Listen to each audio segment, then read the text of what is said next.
ויאמר יהודה אל יוסף. צריכים פה לדבר על החלומות שלך לפני שתחלום לי פה איזה משהו. אז הכנתי רשימה קטנה של איזה כמה דברים ככה שחשובים לי.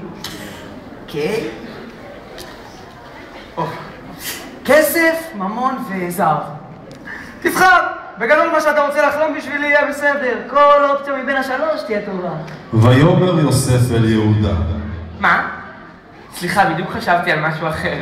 בחלום שלך? כן. כסף, בקיצור, יהיה בסדר. ויחשוב יוסף כמה רגעים. תראה, בקשר... ויחשוב כמה רגעים. נו, עברו כמה רגעים? תראה, אני לא מחליט על מה לחלום, זה פשוט בא לי.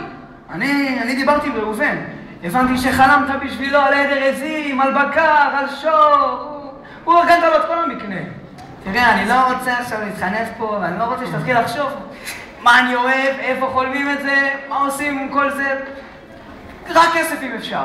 תראה, בגדול זה לא אני מחליט. אז מי? מי?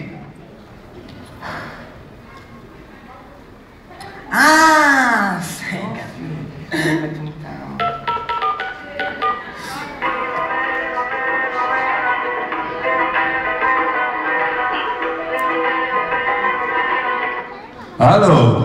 היי, זה יהודה. זה בקשר לחלום. רק כסף אם אפשר. בובילי, אני בהפסקת צהריים. רק משהו קטן. אז תשאיר פתק.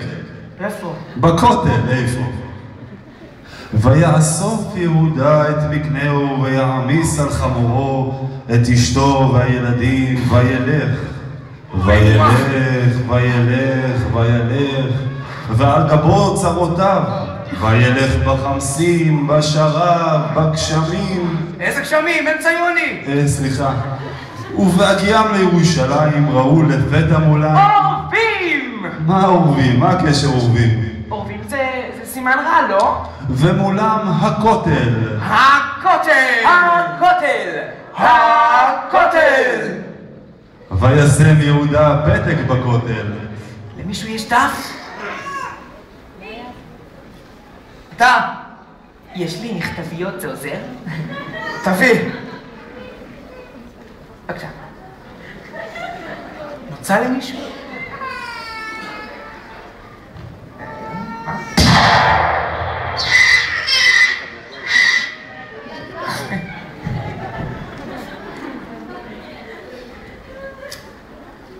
אלוקים שלום, כאן יהודה. זאת התחלה טובה. זה בקשר לכסף. יש אפשרות לקצת יותר, פשוט לאחרונה צצו כמה עניינים שהם לא בשליטתי, ורציתי לדעת אם אפשר עוד... לא. מה? לא אפשרי. מאיפה הבאת את זה עכשיו? מהחלום. אבל אתה ער! חלום בהקיץ.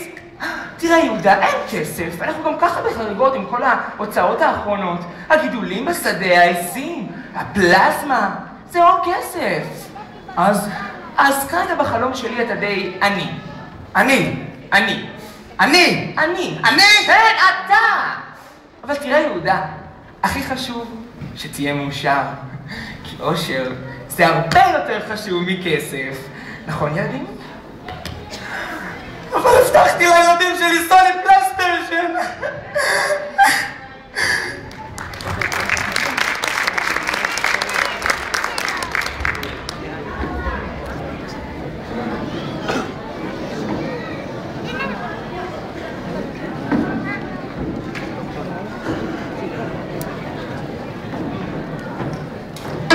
כל החיים ביקשנו להיות שונים פחות, אבל עכשיו זה הם שצריכים להשתנות.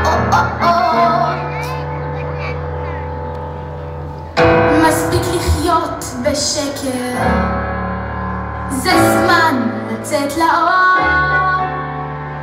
לא בא לעולם